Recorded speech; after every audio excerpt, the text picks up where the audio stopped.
Welcome in. Today we're doing something a little bit different.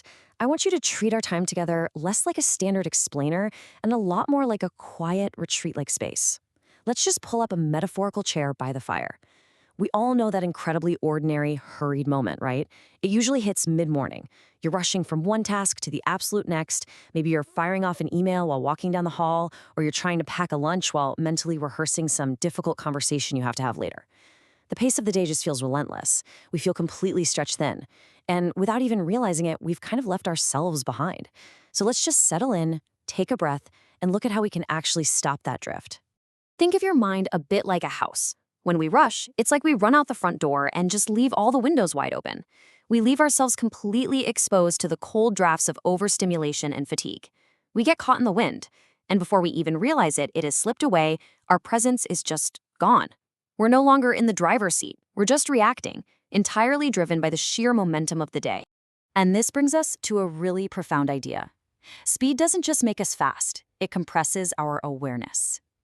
Think about that for a second. When we move through life with this constant buzzing hurry, we aren't just saving time. We are physically and mentally limiting our capacity to see clearly. The faster we go, the narrower our field of vision actually becomes. We lose the ability to read a room, to notice a loved one's subtle sigh, or to recognize our own rising stress. Speed literally shrinks our world.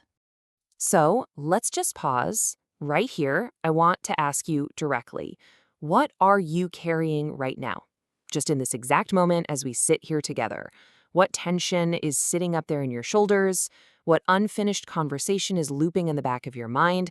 Let's just interrupt our own automatic pilot for a second. You don't have to fix it, just notice it's there. Because when we aren't aware of what we're carrying, we are incredibly vulnerable to those open windows. The drafts sneak right in. We're talking about fatigue and hurry, overstimulation, relational tension. But I really want to highlight emotional residue. This is that unprocessed feeling from one room that inevitably infects the next room you walk into. It's the frustration from a terrible morning commute that you accidentally unpack on your coworker, or the tension from a really difficult meeting that you carry right through the front door of your house. We leak this emotional residue everywhere when we just aren't paying attention. Here is the crucial piece, though. True emotional intelligence, it isn't about performing a state of calm. It's really not about forcing a smile and pretending the draft isn't freezing cold.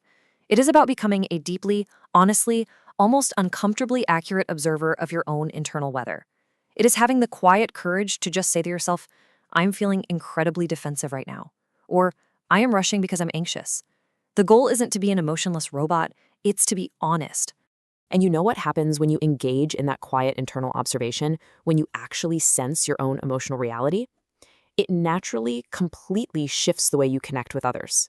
When you are anchored in yourself, you stop trying to manage other people's perceptions of you. You stop trying to control the room. Instead, you create this environment where others feel genuinely met. Your steadiness actually becomes a gift to the person sitting across from you. But what happens when things get heated? Because they will. Here's a total reframe for you. Conflict is not a barrier to presence, it is the ultimate training ground for it. We often fall into this trap of thinking that if we are truly present and emotionally intelligent, we'll just never have conflict. Absolutely not true.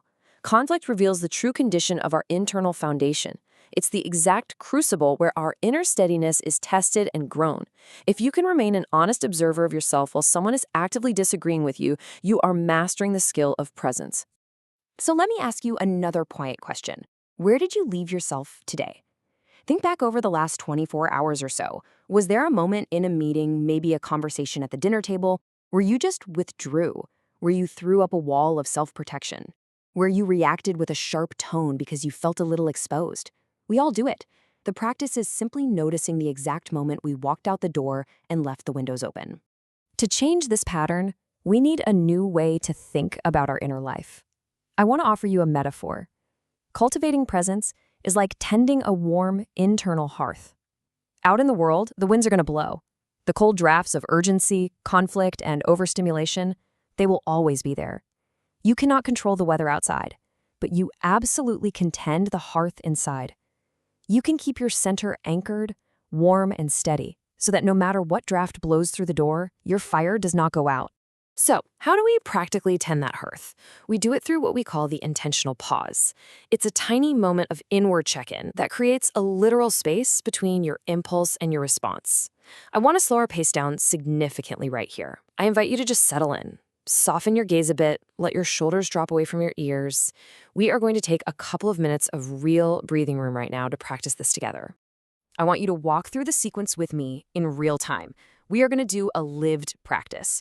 First, I want you to think of a situation today, or maybe yesterday, where you felt the overwhelming urge to rush or react. Just bring it to mind.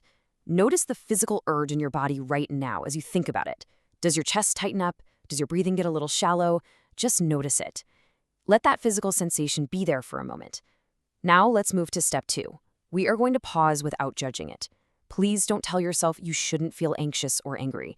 Just sit with the physical sensation. Take a slow breath. Just observe that feeling without trying to fix it. If your mind tries to wander off, or if it starts building a big story around the emotion, just gently bring your attention right back to the physical feeling in your body. You don't need to fix anything right now. Just sit beside it. Let your jaw unclench. Let your hands soften. If the urgency spikes, that's okay. Let it. Just watch it rise and fall like a wave, without letting it sweep you out the door. Just remain the honest observer.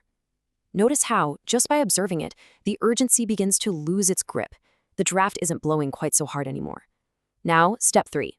From this slightly warmer, steadier place inside, choose your response. How do you want to show up to that situation? What does the grounded version of you say or do? Just visualize that choice. The real secret here is that noticing these patterns without shame is the actual work. You are going to lose your presence again. You're going to get caught in the drafts. But the magic isn't in never losing your center. It's in how quickly and gently you return to the hearth. You catch the pattern, you take a breath, and you just step back into the present moment. That right there is the lived discipline of presence. As we kind of transition out of that practice space, just check in with how your body feels right now.